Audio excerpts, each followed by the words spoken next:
Dios les bendiga a todos, muy buenas noches. Nuevamente estamos acá para darle continuidad a nuestro estudio bíblico que hemos venido desarrollando durante los últimos meses a través del libro de Apocalipsis. Por cierto, antes de entrar de lleno en el desarrollo del mismo, que nos corresponde el día de hoy, el capítulo 15, es importante que nosotros oremos por lo que está sucediendo en estos últimos días en Israel. Israel ha sido atacada por parte de grupos extremistas palestinos. Israel se ha defendido y también ha dado respuesta enérgica ante esto. Y muchos cuando ven estas cosas empiezan a preguntarse, ¿será ya el principio del fin? Bueno, recordemos, todo esto que vemos aunado a la situación mundial en diferentes otras circunstancias, es un principio de dolores. En realidad aún no es el fin, pero sí es importante tener puesta la mirada en lo que sucede en Israel. Algunos teólogos han dicho Israel es el reloj de Dios. La situación de Israel determina la manera en que vayan a dirigirse los planes finales de Dios sobre toda la creación. Es cierto que Israel en la actualidad, por su rechazo al Mesías, por su rechazo a Cristo, momentáneamente Dios lo ha dejado a un lado en cuanto a ser el pueblo que le represente, y hoy es la iglesia, pero Dios no ha terminado en sí su relación con Israel. Lo hemos visto ya a lo largo de estos estudios, como Dios tiene un remanente fiel, el cual sufrirá mucho, sufrirá la persecución del anticristo, de Satanás, del falso profeta, y Dios lo guardará, Dios cuidará a un remanente fiel de aquel pueblo. Pero oremos mucho por esta situación que están viviendo en aquel lugar, oremos por Israel, oremos también por los palestinos que puedan arrepentirse también y puedan venir al conocimiento del único Dios verdadero, al igual que los israelitas también, porque recordemos que el conocimiento de Dios está en Cristo Jesús.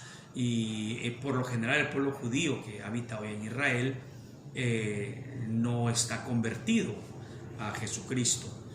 Entonces podríamos ya nosotros estar preguntando acá, bueno, entonces ¿qué está pasando? Bueno, recordemos que Dios no permite que pase nada sin propósito, y en su propósito bendito, pues estas situaciones Dios en su buena voluntad está manifestando amor hacia los pueblos a pesar de las crisis que están viviendo, en este caso de tipo político, militar, pero que vengan a un arrepentimiento y a un conocimiento de Cristo como su único Señor y Salvador. Lo que sí también es importante decir es que a pesar de lo que es Israel, Dios es fiel, es su pueblo escogido a pesar de su rebeldía. Y nosotros como creyentes sabemos también lo que significa eso, porque recordemos que no somos perfectos y a pesar de eso Dios nos ama. De hecho, la palabra de Dios nos dice que en esto muestra Dios su amor para con nosotros, en que siendo aún pecadores, Cristo murió por nosotros. Y en esta oportunidad, entrando ya de lleno a lo que es el estudio de Apocalipsis, vamos a ir a un capítulo que es bastante breve.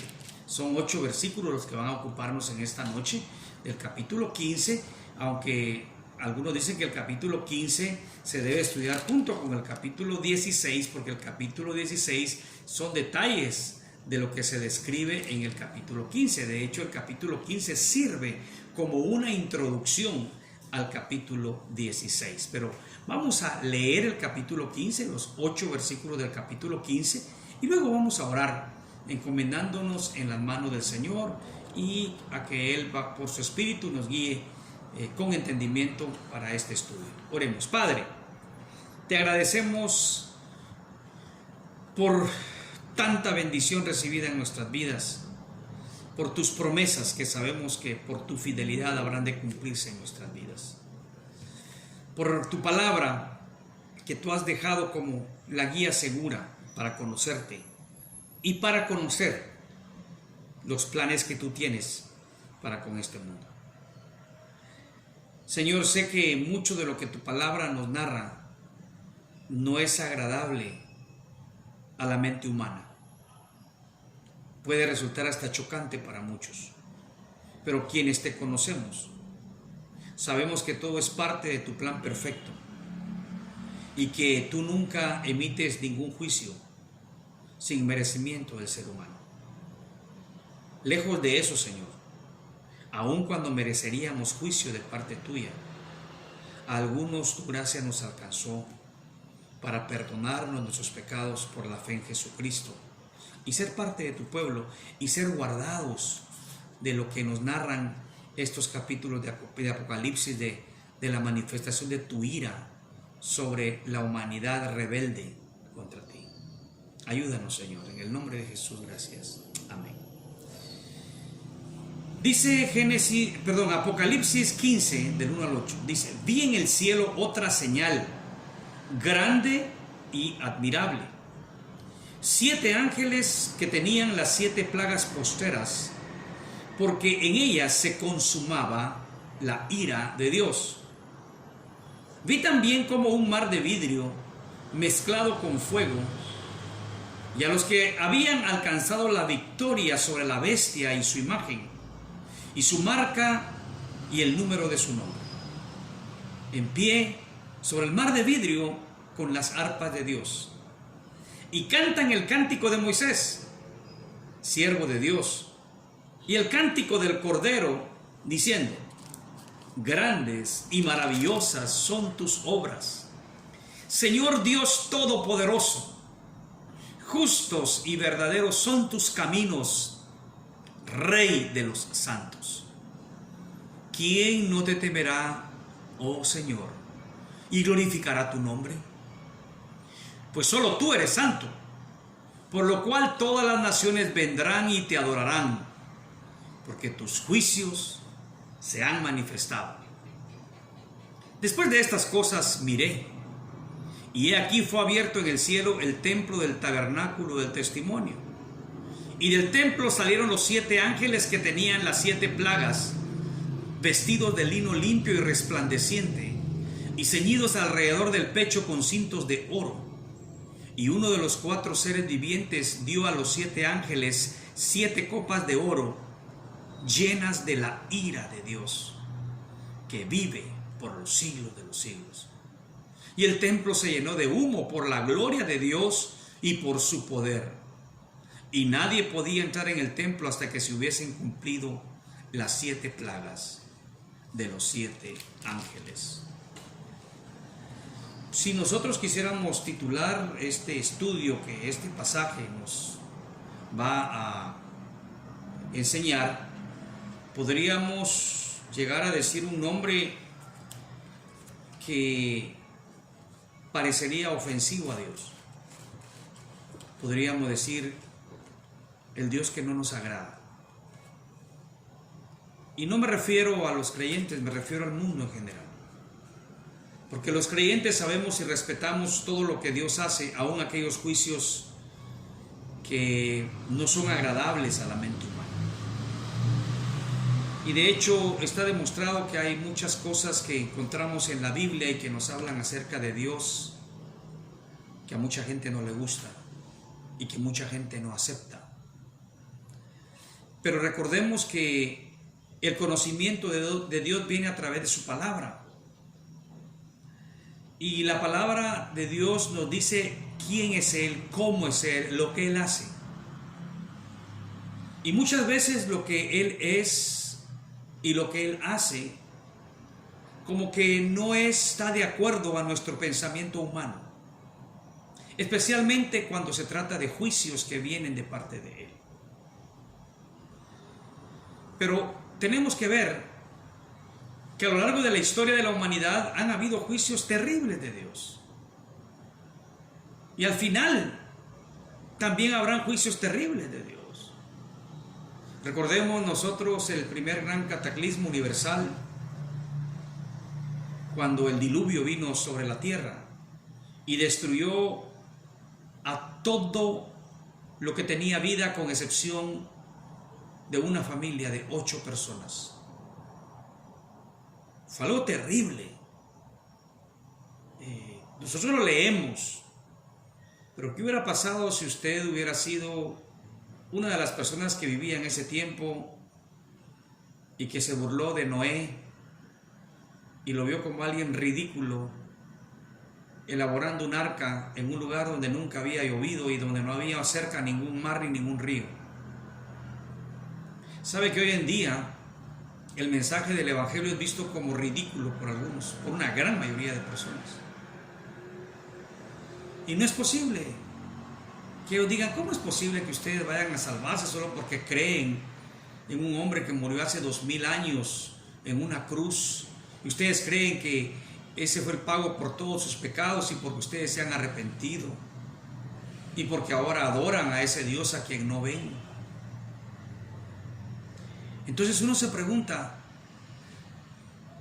¿no es justo que estos juicios vengan sobre gente que se ha burlado de Dios, como en su tiempo se burlaron de Noé, como en su tiempo se burlaron de Jesucristo?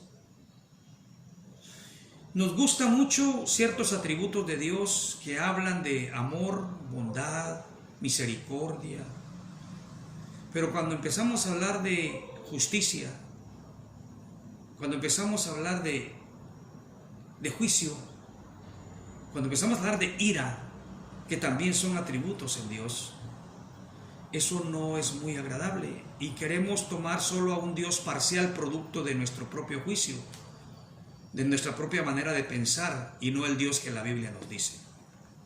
En este capítulo 15 se nos narra la preparación de los últimos juicios, 7 plagas que Dios traerá sobre la tierra previo al establecimiento del reino milenial de Jesucristo, y no son agradables. Es más, uno quisiera que no existieran, como muchos quisieran que no existiera el infierno.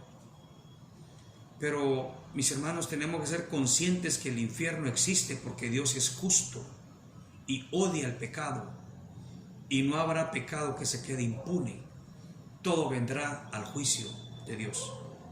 Y yo sé que choca a veces con nuestros oídos cuando escuchamos esto, pero es lo que la Biblia nos enseña y es lo que nosotros aceptamos y llegamos a entender tan solo por la enseñanza, la guianza del Espíritu Santo, que esto es justo y que nos muestra un Dios bondadoso que no puede soportar el pecado y que no puede dejarlo impune, sino que tiene que traer juicio sobre él.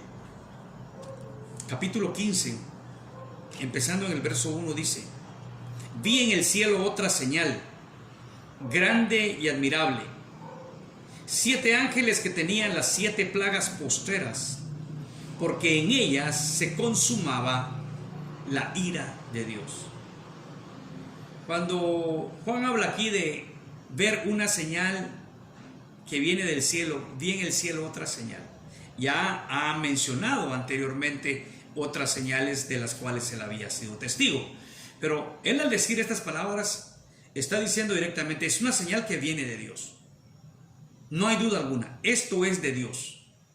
Y por eso les decía, hermanos, cuando uno empieza a ver todo el desarrollo de los juicios, de las plagas que vienen, uno, ¿cómo es posible que Dios haga eso? Sí, esto viene de Dios.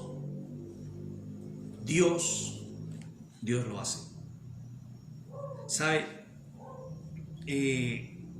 Cuando nosotros muchas veces leemos los juicios de Dios en el Antiguo Testamento, a los judíos les era difícil creer que algún día Dios iba a traer un juicio por medio de otras naciones llevándolos a un cautiverio.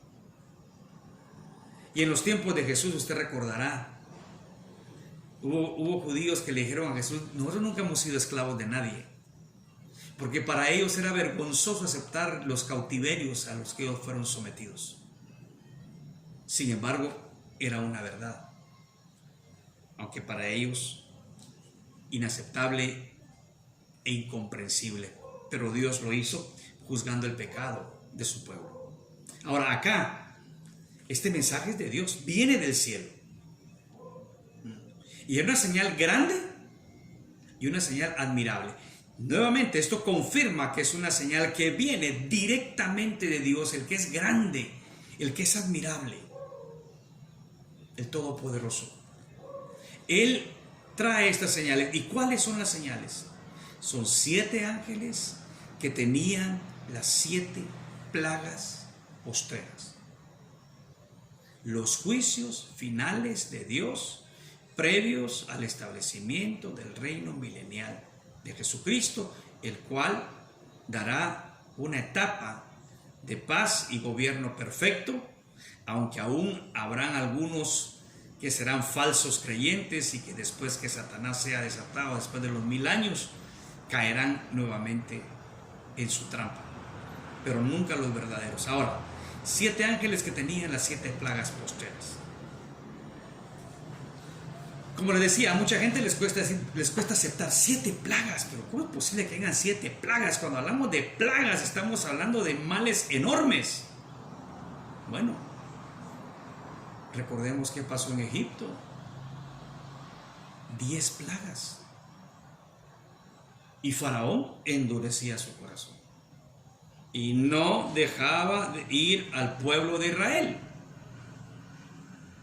A veces pensamos que las personas pueden recapacitar cuando ven algún juicio de Dios venir sobre la humanidad. En la historia contemporánea hemos visto algunas muestras de grandes males que vienen. Por ejemplo, recordamos el 11 de septiembre del 2001, cuando las Torres Gemelas, en el centro comercial, económico, financiero más importante del mundo, fueron derribadas, y cómo cambió la vida para los norteamericanos y aún los que visitamos aquel país. Cómo se cambiaron las maneras de registrar, de revisar, la inspección tan estricta que se ha llevado a cabo desde entonces. Y despuesito de eso, mucha gente empezó como a buscar de Dios. Algunos incluso empezaron a cuestionar a Dios. ¿Cómo Dios permitió eso? Bueno, recuerdo una respuesta de la hija de este gran predicador del siglo pasado y que falleció recientemente, Billy Graham, de Ruth Graham. Le preguntaron que por qué Dios permitía eso, y en su respuesta, parafraseándola, ella dice: ahora culpan a Dios, pero ha sido la sociedad norteamericana la que ha echado a Dios. Lo echó de las escuelas, lo echó de los lugares públicos, lo echó del gobierno, y ahora culpaban a Dios. Y mucha gente a veces culpa a Dios.